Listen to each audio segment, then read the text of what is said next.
சொங்காட்டையன் அவர்களே, உங்க தொகுதியை நீ ஜெயிக்க முடியும் பாரு. சொங்காட்டையா விளையாட்டு நினைக்காத. உனக்கெல்லாம் மரியாதை கொடுத்து பிரயோஜனமே இல்ல. மரியாதை கொடுக்க வேணுமா? மரியாதை கொடுக்க தகுந்தாளா? என்னைக்கு சிறுமியா பேச ஆரம்பிச்சியோ அன்னைக்கு அப்படி செல்வாக்கு இழந்துட்டார்ல. வேணுமென்றே திட்டமிட்டு நீ அரசியல் ரீதியா பேசணும், பதில் சொல்ல தயார். அதை விட்டுட்டு தனிப்பட்ட முறையில பேசினா நிறைய இருக்குதுங்க.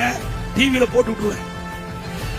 கோபியில நடமாட முடியாது. இந்த வீதியில, கோபி வீதியில அத்தனை பேர் காரி துப்பிடுவாங்க. ஞாபகம் வச்சுக்க. விளையாட்டா நீ நினைச்சிடாத. என்னைக்கு வீக்கிருந்தா சேனை இட போட்டுறாத. நான் முதலமைச்சர் இருக்கும் போது யாரெல்லாம் என்னென்ன பண்ணீங்கன்னா எல்லாமே அப்பவே வச்சிருக்கிறேன். அதுக்கு மிந்தி நீ என்னென்னலாம் ஆட்டம் போட்டீன்னு அத்தனையும் எல்லாமே இருக்குது. சொன்னவர்களே, ஜாக்கிரதையா பேசுங்க, அரசியல் ரீதியா சந்திங்க. நாங்க பதில் சொல்ல தயார்.